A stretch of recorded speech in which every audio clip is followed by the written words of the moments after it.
പഞ്ചായത്ത് സെക്രട്ടറിയെ ജോലിക്ക് കയറാൻ സമ്മതിക്കാതെ സെക്രട്ടറിയുടെ മുറി പൂട്ടി കാലടി പഞ്ചായത്ത്.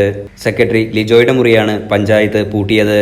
സെക്രട്ടറിയെ മാറ്റണമെന്നാവശ്യപ്പെട്ട് പ്രമേയം പാസാക്കി പഞ്ചായത്ത് സർക്കാരിലേക്ക് അയച്ചിരുന്നു. സെക്രട്ടറി പല തീരുമാനങ്ങളും എടുക്കുന്നത് പഞ്ചായത്തിനെ അറിയിക്കാതെയാണ്. കൃത്യമായി ജോലിക്കും എത്തുന്നില്ല എന്നും പ്രമേയത്തിൽ പറയുന്നു. കൂടാതെ സെക്രട്ടറിയോട് ലീവ് എടുക്കാനും പഞ്ചായത്ത് നിർദ്ദേശിച്ചിരുന്നു. തിങ്കളാഴ്ച രാവിലെ ലിജോ ജോലിക്കെത്തിയപ്പോൾ മുറി പൂട്ടിയ നിലയിലായിരുന്നു. സെക്രട്ടറിയുടെ കൃത്യവിലോപം മൂലം പഞ്ചായത്തിൽ പദ്ധതികളൊന്നും നടപ്പാക്കാൻ കഴിയുന്നില്ലെന്ന് പ്രസിഡന്റ് ഷൈജൻ തോട്ടപ്പള്ളി പറഞ്ഞു. പഞ്ചായത്തിൽ ഇത്രയും 3-4 പദ്ധതികൾ bus terminal cum shopping complex login മാറ്റി നിർവഹണ ഉദ്യോഗസ്ഥൻ സെക്രട്ടറി ആക്കാൻ പഞ്ചായത്ത് കമ്മിറ്റി തീരുമാനിച്ചിട്ട് അത് റിട്ടേൺ ചെയ്ത പ്രോജക്റ്റ് ഇല്ലാണ്ടാക്കി.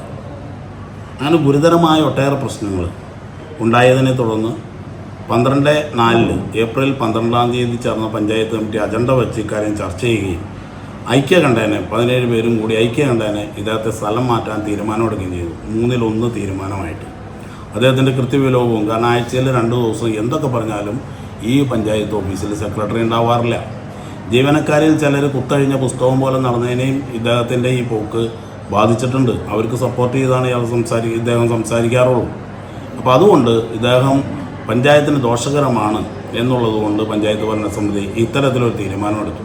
പഞ്ചായത്തിന് വളരെ ദോഷം ചെയ്യുന്ന പ്രവൃത്തികൾ ഈ തീരുമാനമെടുത്തിട്ട് നമ്മൾ മാധ്യമത്തെ അറിയിച്ചിരുന്നില്ല. ഇന്ന് അദ്ദേഹം കഴിഞ്ഞ ഇലക്ഷൻ കഴിഞ്ഞ് കുറച്ച് നാൾ എവിടെ പോയെന്ന് പഞ്ചായത്തിനൊരു പ്രിയമില്ല. ഇവിടെ വരാതിരുന്നാൽ പോലും പഞ്ചായത്ത് പ്രസിഡന്റ് എന്ന നിലയിൽ പ്രസിഡന്റിനോട് പറയുകയോ ഒന്നും ചെയ്യാറില്ല. ഇന്ന് അദ്ദേഹം ഇവിടെ കയറി വന്നു. അപ്പോൾ ഒരാഴ്ച മുമ്പ് വാതിൽ പൂട്ടിക്കിടക്കുന്നതാണ്. ഇന്ന് കയറി വന്നത് മുറിയിൽ ആരും ഇല്ല. അപ്പം മുറി ഇങ്ങനെ പൂട്ടിക്കിടക്കുക.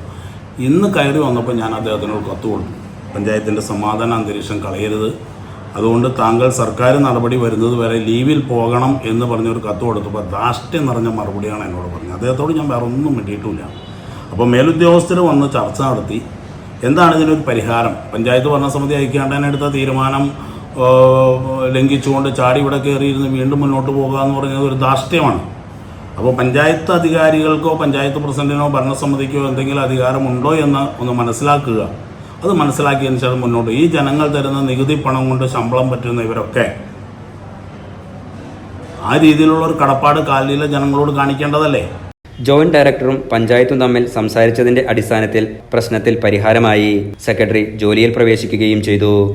Enlight news, Angamaly.